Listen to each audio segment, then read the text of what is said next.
Public prosecutor Dileep Sathyan നമുക്കൊപ്പം ചേരുന്നു. വളരെ സങ്കീർണമായ ഒരു കേസായിരുന്നു. കാരണം ഒരു കുടുംബത്തിലെ ആൾ ഇങ്ങനെ ചുട്ടുകരിക്കുമ്പോൾ അയാൾക്ക് മാനസിക പ്രശ്നമുണ്ട്, ആസ്ട്രൽ പ്രൊജക്ഷൻ പോലുള്ള സംഭവമാണ് ഇതിന് പിന്നിൽ എന്ന വാദമൊക്കെ വന്നിരുന്നു.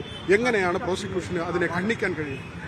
അല്ല, ഇതിനകത്ത് പ്രതിയുടെ ഭാഗത്തു നിന്നും ആസ്ട്രൽ പ്രൊജക്ഷനാണ് എന്നുള്ള രീതിയിൽ പറഞ്ഞ് അദ്ദേഹത്തിന് ഇതിൽ നിന്ന് രക്ഷപ്പെടാൻ പറ്റുമെന്നും ഈ സെക്ഷൻ 84 എവിഡൻസ് ആക്ട് പ്രകാരം ലീഗൽ ഇൻസാനിറ്റി എന്നുള്ളൊരു കാര്യത്തിലേക്ക് എത്തിയാൽ അദ്ദേഹം രക്ഷപ്പെടാൻ പറ്റും എന്നുള്ളതിനെക്കുറിച്ച് പ്രതിക്ക് നേരത്തെ ബോധവാനായിരുന്നു തന്നെയാണ് ഇത് നമുക്ക് കണക്കാക്കേണ്ടത്. കാര്യം വെച്ച് കഴിഞ്ഞാൽ പ്രതി അറസ്റ്റ് ചെയ്ത ആ ഇമ്മീഡിയറ്റ് ആയിട്ട് ഉടൻ തന്നെയായിട്ട് അന്വേഷണ ഉദ്യോഗസ്ഥൻ ഡോക്ടർ മോഹൻ റോയുടെ സപ്പോർട്ട് ചോദിച്ചിരുന്നു. അദ്ദേഹം ഏകദേശം ഒരു 2-3 അവേഴ്സിന്റെ ഇവാലുവേഷനുള്ളിൽ തന്നെ കേതൽ പറഞ്ഞു ആസ്ട്രൽ പ്രൊജക്ഷൻ എന്ന് ഞാൻ വെറുതെ പറഞ്ഞതാണ്, പോലീസിനെ തെറ്റിദ്ധരിപ്പിക്കാൻ വേണ്ടി പറഞ്ഞാണ്, ഞാൻ എങ്ങനെയാണ് ഒഫൻസ് കമ്മിറ്റ് ചെയ്തതെന്നും എങ്ങനെയാണ് ഒഫൻസ് കമ്മിറ്റ് ചെയ്തത്, എങ്ങനെയാണ് ആ തെളിവ് നശിപ്പിക്കാൻ ശ്രമിച്ചതെന്നും വ്യക്തമായി പറയുകയും ചെയ്തു. അതിൽ തന്നെ അദ്ദേഹത്തിന്റെ ഡോക്ടറിന്റെ ഒബ്സർവേഷൻ ഉണ്ട്. അതായത് ഒരു ലീഗലി ഇൻസൈൻ ആണെന്ന് നമുക്ക് ഒരിക്കലും പറയാൻ കഴിയില്ല. ഒരു മെന്റൽ ഇൽനെസ് ഉള്ള ഒരാൾ ഒരിക്കലും ഇത്രയും പ്രീ പ്ലാൻഡ് ആയിട്ടും ഒഫൻസ് കമ്മിറ്റ് ചെയ്യുകയോ ഒഫൻസ് പിടിക്കപ്പെടുമെന്ന് കഴിയുമ്പോൾ അവിടെ രക്ഷപ്പെടാനായിട്ട് ഒരിക്കലും ശ്രമിക്കില്ല. പക്ഷേ ഈ കേസിൽ അങ്ങനെയല്ല. കേതൽ ആ ഒഫൻസ് കമ്മിറ്റ് ചെയ്യുന്നത് ആരും ശ്രദ്ധിക്കപ്പെടരുതെന്നും എല്ലാവരിൽ നിന്നും ഒളിപ്പിച്ചു വെക്കണമെന്നും വളരെയധികം കൃത്യമായി പ്ലാൻഡ് ആയിട്ട് ചെയ്യുകയും ആ തെളിവ് നശിപ്പിക്കാൻ ശ്രമിക്കുകയും അവസാനം പിടിക്കപ്പെടുമെന്ന് കണ്ടപ്പോൾ അവിടെ നിന്ന് രക്ഷപ്പെടാൻ ശ്രമിക്കുകയും ചെയ്തിട്ടുണ്ട്. അപ്പോൾ അതുകൊണ്ട് തീർച്ചയായിട്ടും ലീഗലി ഇൻസൈൻ ആണെന്ന് ഒരിക്കലും പറയാൻ കഴിയും. മാനസിക പ്രശ്നമുള്ള ഒരാൾ ആയുധം ഓൺലൈനിൽ വാങ്ങുക, പെട്രോൾ വാങ്ങുക, ഇത്തരം കാര്യങ്ങളൊന്നും ചെയ്യാനുള്ള ഇടയുമില്ല. അല്ല, അതാണ് പറയുന്നത്.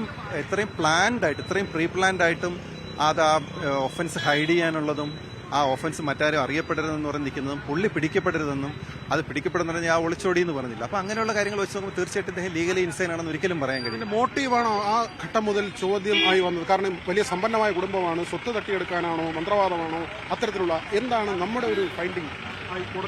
അല്ല, അതിനകത്ത് ഓൾറെഡി മെഡിക്കൽ ബോർഡ് കോടതിയുടെ ഇദ്ദേഹം ജയിലിൽ വെച്ച് ഒരു ചെറിയൊരു പ്രശ്നം ഉണ്ടാക്കിയിരുന്നു. അവിടെ ഇൻമേറ്റ്സുമായിട്ട് എന്തോ പ്രശ്നം ഉണ്ടാക്കി. അപ്പം ചെറുതായിട്ട് മെന്റലി ഇഷ്യൂ ഉണ്ടെന്നുള്ളൊരു ഒരു രീതിയിൽ വന്നതിനനുസരിച്ച് കോടതിയിൽ തന്നെ നേരിട്ട് മെഡിക്കൽ ബോർഡിന് ട്രീറ്റ്മെന്റിന് വിട്ടിരുന്നു.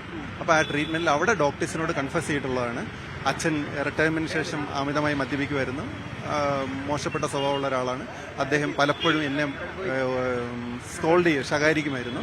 അതുകൊണ്ട് തന്നെ അദ്ദേഹത്തിന് ഒരിക്കലും മെഡിസിൻ പഠിക്കണമെന്ന് വലിയ ആഗ്രഹമില്ലായിരുന്നു. ഇദ്ദേഹത്തെ ഉക്രൈനിൽ പഠിപ്പിക്കാൻ വിടുന്നു, അതിനുശേഷം ഓസ്ട്രേലിയയിൽ വിടുന്നു. അപ്പോൾ അവിടെ എല്ലാം ഫെയിലായി തിരിച്ചു വരുന്നു. ഈ രീതിയിലുള്ള എല്ലാ മാനസികാവസ്ഥയെല്ലാം കൂടെ ചേർന്നായിരിക്കാം തീർച്ചയായും. ഇതിന്റെ ഒരു വിചാരണ ഘട്ടത്തിൽ വലിയ പ്രതിസന്ധി നേരിട്ടു. കാരണം എന്ന് വെച്ച് കഴിഞ്ഞാൽ ഇതിൽ സാക്ഷികളൊക്കെ അങ്ങനെ ഇല്ല, പൂർണ്ണമായും തെളിവുകൾ നശിപ്പിക്കാൻ പ്രതിയുടെ ഭാഗത്തു നിന്ന് നീക്കമുണ്ടായി, ഈ പ്രതി സ്ഥലത്ത് പോലും ഉണ്ടായിരുന്നില്ലെന്ന് പ്രതിഭാഗം വാദിക്കുന്നൊരു നില വന്നു. അങ്ങേക്ക് എങ്ങനെയായിരുന്നു ഇതിന്റെ ഒരു വിചാരണ ഘട്ടം? ഇല്ല, പ്രതിയുടെ പ്രസൻസ് 4-ാം തീയതി തൊട്ട് എത്തേണ്ടതുവരെ പ്രതി ഈ കൃത്യസ്ഥലത്ത് ഉണ്ടായിരുന്നുവെന്നും പല സമയത്തും വെളിയിൽ പോയെന്നും ഈ പെട്രോൾ വാങ്ങിക്കാനും മോപ്പ് വാങ്ങിക്കാനും ലൈസോൾ പോലുള്ള ഈ തെളിവ് നശിപ്പിക്കാനുള്ള സാധനങ്ങൾ വാങ്ങിക്കുന്നതിനുള്ള തെളിവ് കൃത്യമായ അന്വേഷണ ഉദ്യോഗസ്ഥന്റെ ഭാഗത്തു നിന്നും അത് കോടതിയിൽ ഹാജരാക്കാൻ കഴിഞ്ഞത് വളരെ സക്സസ്ഫുൾ ആയിരുന്നു. അത് കൃത്യമായിട്ട് പ്രൂവ് ചെയ്യാനും പറ്റി.